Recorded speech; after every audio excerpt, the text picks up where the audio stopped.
Hello everyone, this is Old School from WhatTheBuck.net with our first preview broadcast for the 2011 NFL season. I know football fans across the country are excited to see football back. The NFL Network's doing an amazing job right now, showing about 16 games concurrently. But for Bucs fans, what we really want to find out is, will this team that got to 10 wins, far ahead of the pace that anyone I think expected them to get to 10 wins, prove that that was not an aberration and that was actually something that the skill positions and the talent the team has accumulated is capable of doing year on year? Or will they have a regression and fall back? Maybe some of these guys have a sophomore slump. With the truncated preseason activities with no OTAs and those sorts of things, we've had a full training camp, but with the way the CBA changed training camp, we haven't even seen a lot of these guys hitting one another. So really, it's another extended Christmas for football fans, and for Bucs fans, we've got to look at a lot of presents that got unwrapped. And I think that when you look at what we did last year, we have to look at preseason the way I think it's healthy to look at preseason in general. You're not looking for the scores. Right? I see the Patriots have already hung 46 on Jacksonville. I think there's about 6 quarters left in that game. That's not really the important thing. For preseason, you've got to find out which of these guys can actually perform when the lights are on. We've talked about this concept of gamers versus practice players. This is how you find out who is who.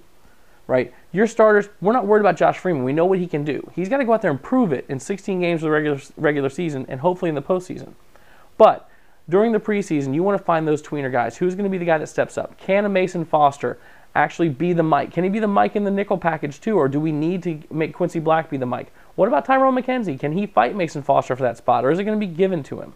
What about our offensive and defensive lines? In my mind, normally I'll say these are the matchups you need to look out for, and these are the things you want to see, but everyone knows we need to see Josh throw the ball well. We need Mike Williams not to regress. We need LeGarrette Blount to run like he did last year in 13 games, right? We all know that stuff.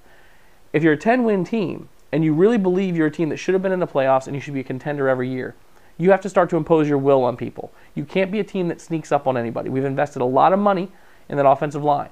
From Donald Penn to Davin Joseph to Jeff Fain, we've got a lot of money in the offensive line. It's time for them to start to dictate to people. Great pass protection lets Josh tear people apart. He's a hell of a quarterback. We already know that. Maul people in the running game. Control the trenches. That's how football games are won and lost. The same thing goes to the other side of the ball. We haven't put a lot of long-term money in there, but we put draft picks out the wazoo. Right, from the ends and Bowers and Claiborne to McCoy, we won't see a lot out of Brian Price because of his injury, but we've got to see that defensive line start to impose their will on people. You create attitude out of performance, not the other way around. Right? You get a couple of multi-sack games as a defensive lineman, all of a sudden you get faster, you get stronger, you start to believe that every play is a play you're going to make a difference. This team has to, on both sides of the ball, get that kind of character if we're going to compete. Against Kansas City, which is a strong, up-and-coming team as well, with a young coaching staff, young team, good quarterback, great skill position play. What we have to see is whether those guys are going to start to perform. Right, we're only going to have the starters in there for probably 15 to 20 snaps, but we need to see them perform in those 15 to 20 snaps, make them quality snaps, right, and then see how our depth can hold up. See some mixing in there to see what our second-string quarterback's going to be able to do, right? Josh Johnson, what can he do if something went wrong? What do we have as that third down back? Can LeGarrette Blount get a chance to get in there and play some third down back when he's protecting a guy like Carpenter or Coughlin or Pronger? It's not even Pronger. God, I screwed his name up. He just signed him. Anyway, those are the things that I'm going to be looking for. I'm also going to look for, and you guys know I do a defensive and offensive MVP in the pregame.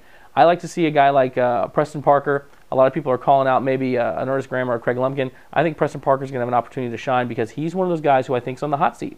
With the talent we have at wide receiver, he's got to show that he deserves one of those wide receiver spots because there's guys pushing him. Right? There's guys pushing him. On the defensive side of the ball, I think Mike Bennett is going to show up again. I think that he's had the best camp consistently on the end, and I think he's going to show it when he's in there. I think you guys are going to be surprised. The guy who I think is the odd man out, and I really am upset by this, Kyle Moore, who a lot of people take shots at because he hasn't lived up necessarily to the draft status, has had a great camp, and I just see him falling out in the shuffle. So I like to see the Bucs win. I always predict that. For those of you who are new to my videos, I always predict a Bucs victory. Score doesn't matter. We'll call it 3-0. My buddy Calico always does it 84-0. I don't care about the score. I want to see the team show advancement. I want to see Mason Foster make the calls. I want to see Tyrone McKenzie get in there. I want to see us handle that Mike swap in nickel well, and I want to see the team start to show what we've seen in camp and show growth year on year. That's it for tonight. We'll do a post-game wrap-up when I get back. I may do it from Arrowhead Field because I'm flying out to Kansas City tomorrow. Thanks for listening in.